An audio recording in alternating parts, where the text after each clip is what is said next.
Goddag, og velkommen til den her video. Som det er, jeg har sagt, så er det, at, jeg er sådan, du ved, lad mig lige se her. Sådan der. Tak. Pumpkin. Ja, men som det er, jeg allerede har sagt, så er det, at jeg kun laver videoer en gang om ugen nu. Og jeg siger det hver uge, for det er, at, du husker det. Okay. Mario the Fizz. Okay, yes. Did you get a gift for your secret friend, Mario? Oh, okay. I morgen. Er det nu, Mario kan leve? Nej, jeg tror bare, jeg giver han sådan, du ved ikke, måske bare, du ved, ikke noget sådan for specielt, bare måske,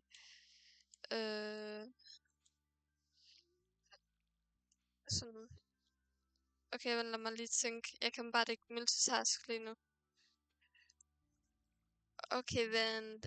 Det her for de vandene. Jeg tænker, okay, for vandet det sådan her, det vidste jeg faktisk ikke. Det vil jeg... Okay, hvorfor har I det nu ikke godt? Hvad med dig? Hvad sker der? Er du på grund af kulden? Kan de få det dårligt på grund af kulden? Og de har ikke mere mad. Ja, jeg skal opgradere jeres store. Hvor lang tid har I ikke haft noget mad i? Du er glad. Og så det var kun dig, som var lidt sur muligt. Okay, jeg bliver nødt til at få noget til at varme dem. Har du ikke noget mælk? Vent. Den er ikke... vent, det er et føl.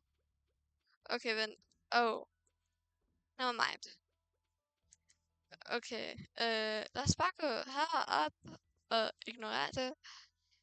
Og så sælge det her. Bum. Og har jeg ikke set sådan Jujutsu Kaisen nogen af jer sådan ved tilfælde?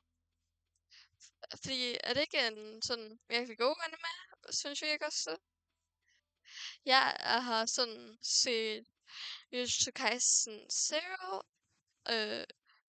Og så har jeg også set jeg tror jeg er kommet til episode 12. Jeg har lige set dem. Faktisk så er det i dag, jeg har set det. Så ja. Jeg fik købt en anime-kanal i dag, som det er, jeg selv abonnerer til. Er det nogle fødselsdag den 24. Hvis det er det, så er det vildt. Lad os lige se her. Wow. Wow. Jeg må bare... Wow. Money. Behøves virkelig godt det der. Hvorfor? Sådan en her koster 2.000. Okay, fair nok, tænker jeg. Fair nok. Den radiator efter alt med sådan ting. Det behøves sådan virkelig godt 2.000. Okay, det gør den nok bare. Ikke det, jeg skal spørge så meget. Det er lidt irriterende. Vel, tak for det, Marnie. Okay, lad os se her. Okay, Nej, jeg tænker, at det er, at jeg bare skal kigge lidt på fuldstændig. Så er der nogen, der fuldstændig lavede for sig i går. Lad mig lige hurtigt tjekke, sådan, hvad det er, Mario kan lide. Det bliver hurtigt. Jeg er allerede i gang med at tjekke det, faktisk. Så ja, det er derfor, det ikke bevæger mig. Så lad os lige hurtigt tjekke. Battery pack. Kavli for laver aldrig en salat. Eller,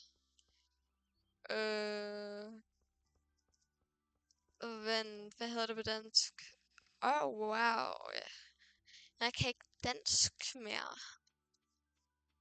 Cauliflower. Ja, jeg kan ikke dansk. Nå, det er også lige meget om det er, jeg kan dansk eller ej. Det vigtige er, at som det er, jeg har det, som jeg har. Som det, ja. Det har jeg ikke forventet. Lad os lige lukke den her, fordi det kan være, at det rent faktisk gør en forskel.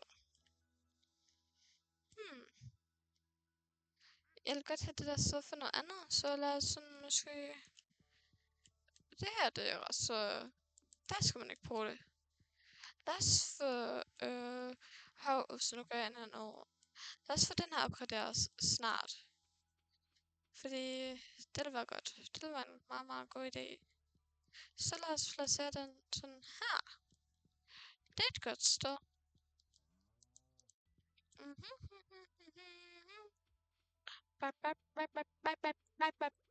burde de være glade.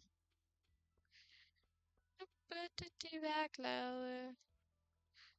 For det meste af... Nej, seriøst. Nu burde de være glade for det meste af tiden, som er godt. Og vi sælger bare den her, fordi at det måske giver det ikke nogen penge. Men jeg har bare et år til at smide den ud her. Ja, jeg vidste godt. Du var den var der.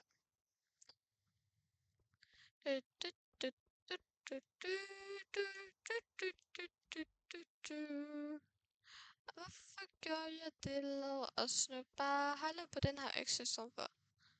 Ja. Ikke fordi det er bedre. Jeg synes, det er bedre at plante ting, end at gå rundt med en økse som det. Men nej. Altså, faktisk så burde jeg gå rundt med den her. Tak for det. Ja. Hej Flint. Okay, nej. Upgrade tools. Lad os se. 10.000.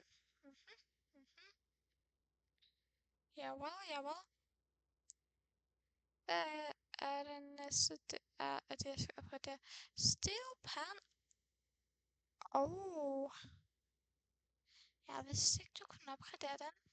Interessant. Men hvad gør den egentlig? Lad mig lige se.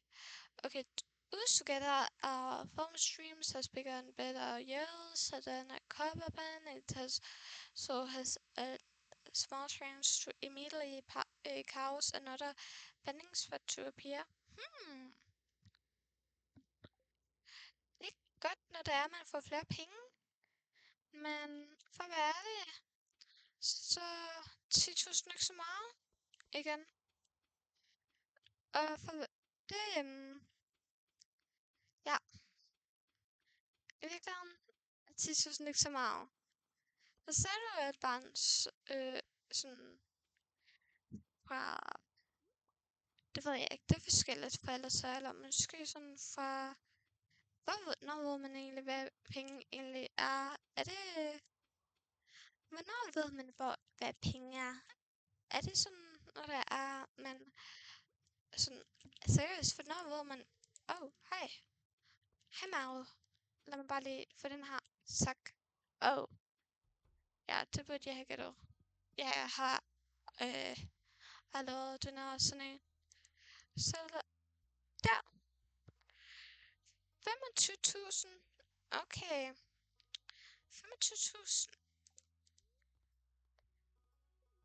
Det er godt at vide. Hvad mangler vi egentlig? Lad mig lige se. Okay. Så det kan vi få næste år. Den. Ja. Skal have opgraderet. Jeg har lavet en... Okay. Jeg har lavet en and. Så det bliver ikke noget problem. Bap, bap, bap, bap. Jeg skal have en kanin. Okay. Lad mig bare lige gå herop. For den her. Jeg tænker ikke, jeg har en kanin endnu. Så det vil være en god idé lige at få det. Ja. Jeg har ikke en kanin endnu, så lad os bare lige gå herop.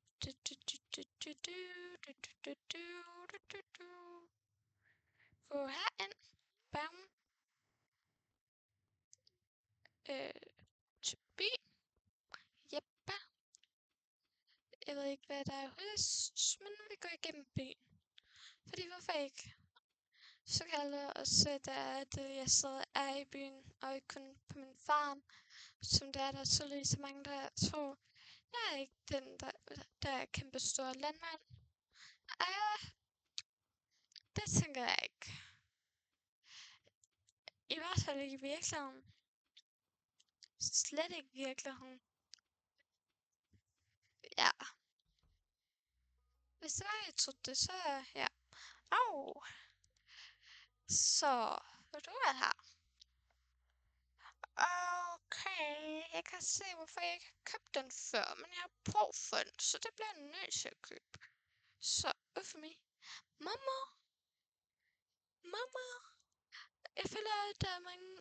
Nej, det skal den ikke hedde. Hvis så man også så det sidste ord væk, så bindestregen væk, så bliver det som om, og jeg gider ikke have et dyr, der bliver kaldt. Det skal den bare ikke hedde, okay? Også hvis er du en anime-fan. Ja. Mei. Nå. Ej, det kunne være så sjovt, hvis det var den hed Mei. Nå. Ja. Jeg tror ikke, den er blå. Hvad med... Okay, nej, nu skal jeg stoppe. Lad os faktisk skinne en anime-navn. Hvad skal den hedde?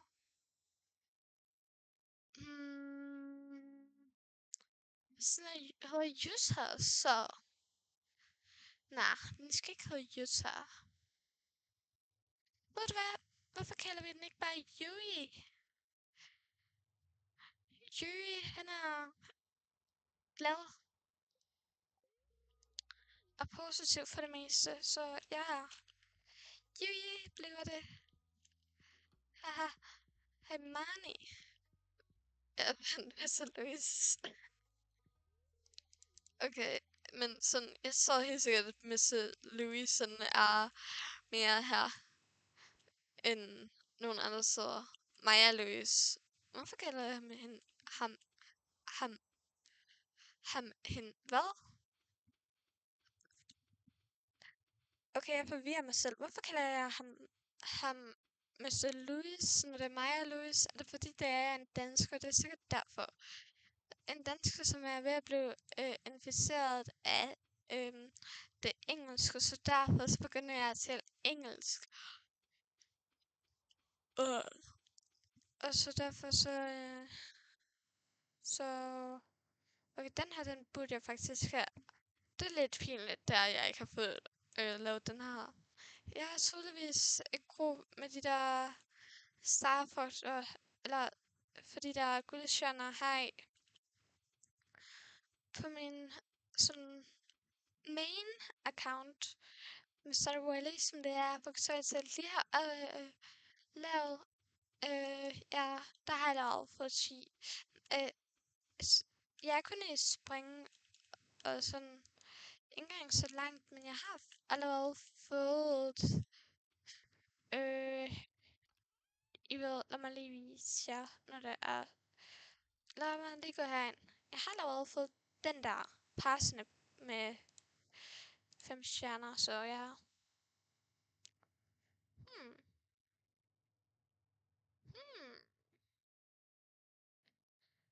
Okay. Jeg bliver nødt til at gemme lidt.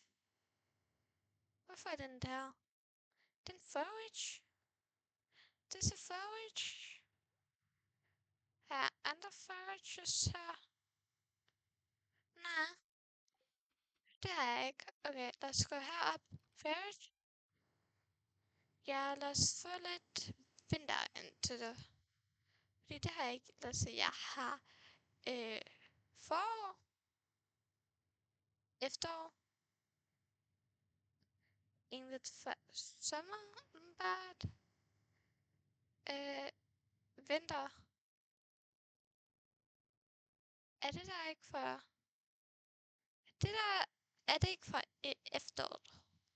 Okay, jeg skal så sammen med sådan nogle ting. Det kan blive min nyttige. Jeg skal ikke bare sælge det hele. Jeg skal også gemme ting til senere. Det er en vigtig ting.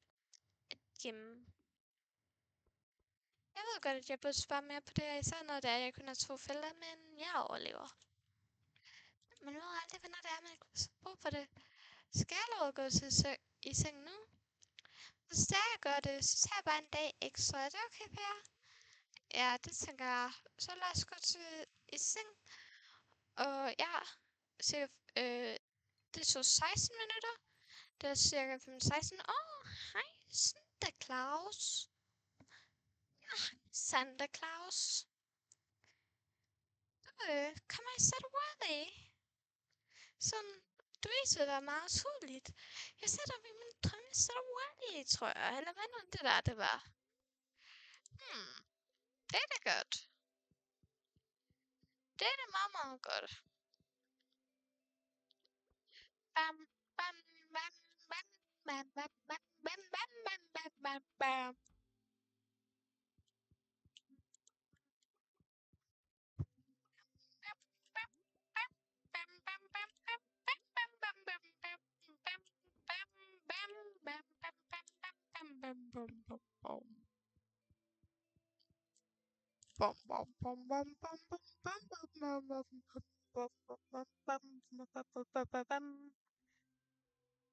Ja, jeg vil godt vide, om det er, at hun er en voksen, eller ej. Du er voksen. Ja. Ja. Yay, du blev voksen. Hvor lang tid har du været voksen i? Jeg kan ikke huske det. Jeg tror bare ikke, du var det i går. Er alle glade mine køer i dag? Tak. Og bare rolig. Jeg vil ikke glemme, at det er det, at du er en baby nu. Men sådan, det var faktisk ret så pinligt, at det var, jeg glemte det. Så ja. Nej, okay. Lad mig bare få mit hø. Sådan så det er, at jeg ikke behøver at give dem det i morgen. Jeg ved godt, at det lyder så vildt, men du ved, det er så roligt. Jeg kommer nok til at give dem i morgen alligevel, men hvis det er, at jeg glemmer det en dag, at give dem det, når det er, at de kun har 4 tilbage, sådan, de kun havde 4 tilbage den før, så ville jeg have noget. Så hvis det var, jeg glemte, tjekke om det var, de havde med, så er det bare godt, at det er, at jeg giver dem det hver dag. Men ja, fordi, ja, det har man ikke lyst til. Man har ikke lyst til at lade dem sulte ihjel. For at være ærlig. Jeg ved ikke, hvem der vil have lyst til det. Men det skulle ikke ihjel i Stardew så det er godt. Tror jeg. Og der kommer en ny opdatering med det i den nye Stardew. Hvor hvis det er, at du ikke giver det meget eller sådan noget, så sulter det ihjel. Og jeg tror ikke, jeg har en til sådan dør nu. Altså en chest.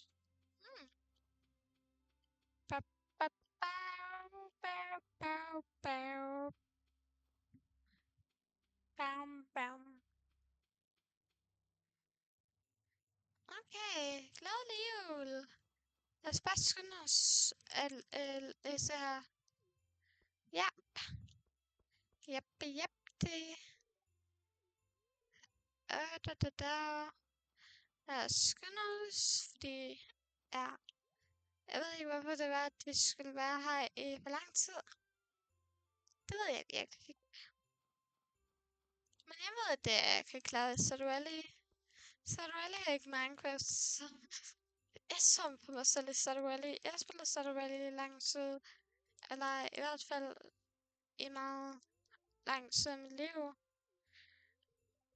Så jeg ved ikke, om du vil kalde det lang tid, men øh,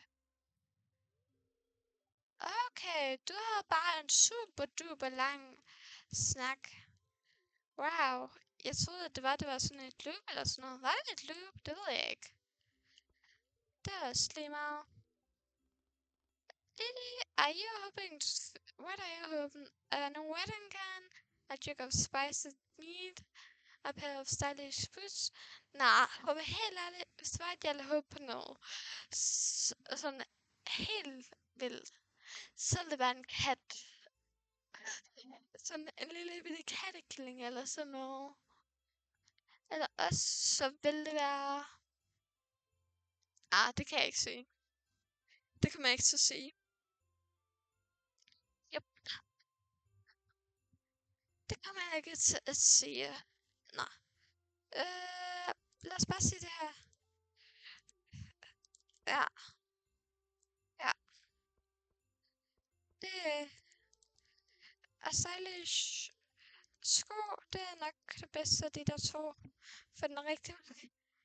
Jeg har virkelig ingen interesse i nogle af de her ting. Nej, ikke nu. Ikke nu. Okay, jeg har allerede snakket med alle dem her. Okay. Så lad os snakke med Sebastian. Snakke med dig. Og snakke... Hvad? Okay. No mind.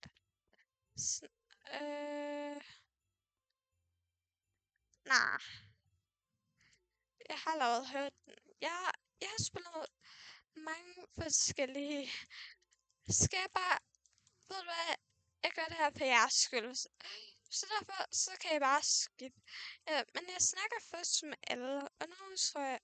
Har jeg... Er sådan... Troldmanden her et eller andet sted. Lad mig egentlig lige se... Troldmand. Nu er jeg er på troldmandjagt. Okay, nej, faktisk så jeg ikke på troldmandjagt. Jeg tror ikke, troldmanden vil prøve sig om det. Jeg kan ikke huske, hvad det er, troldmanden ville være, hvis det var, at han var et sted her. Sådan bogstaveligt talt. Hvad vil han være? Okay, jeg skal ikke gå derhen. Fordi der er der ikke blokeret. Så...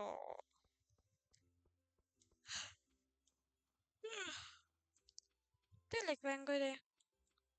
Nå. Okay, Tormand, du har svigtet mig. Du er ikke her. Det er Sander. Seriøst, jeg gad godt at snakke med dig. Du... Nå, men lad os bare høre den historie, og se om det er... Oh. Nå, no mind. Ved du hvad? I kan måske få lov til at høre den næste år, okay? Ja. Den der. Wow, so is you. A cauliflower. Thanks. Yeah, of course. Money? Okay. Okay. Ja, jeg smadrer en... jeg kender villagerne så godt. Lily, jeg er din secret gift giver disse år. Ja, om det.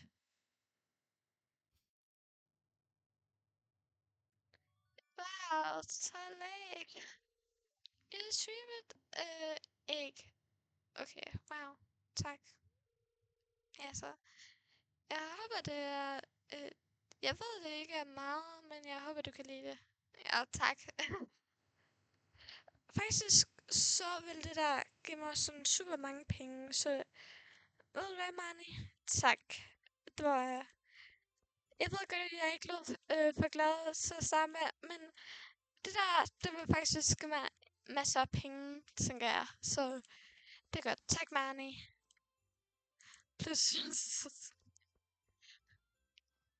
okay. Men sådan... Ja, Når der er du i multiplayer, så skal du sådan vente på den anden til at komme. Og det er super irriterende med sæsongøs. Og det er, at man skal sove i multiplayer, ikke? Hvis sådan er den anden ikke går i seng, så er det bare super irriterende. Og min søster, hun plejer at gå i seng til midnat. Sådan før i tiden, nu er det mig, der går i seng til midnat, fordi... Ja, jeg ved ikke. Plus... Åh, 25 minutter, okay. Men plus... Så... Jeg vil ikke sige, det er ranks, men sådan... Du går altid i seng til midnat, Karina. Vent, det er så lige min søsters navn. Jeg så ikke, I kunne høre det, men sådan... Okay. Så... Jeg tror heller ikke, det gør så meget. Det er én gang i en video. Jeg tror ikke, at jeg er heller ikke så viral igen. Det kommer ikke til at gøre så meget. Jeg tror heller ikke, hun har noget imod, at jeg siger hendes navn. Så ja. Men sådan... Nu er det mig. Sådan det er, at der er nok, at de kan være lidt irriterende med bare at gå i super sent i seng. Det er fordi, at jeg sådan... besluttede mig for at gøre noget i Stardew Valley, i stedet for bare at dogne, imens hun gør alt arbejdet. Så besluttede jeg mig for, at jeg også vil gøre noget. Og så besluttede hun sig for, at hun ville tage det mere stille og roligt. Hun var lidt bange for, at hun var lidt for meget, men det synes jeg ikke, hun var. Ja, det kan jeg godt lide at spille med min søster. Ja. Vi ses alle sammen. Jeg håber, at det er, at I alle sammen har en god dag. Og en god slutning på weekenden. Så vi ses. Husk at subscribe og like.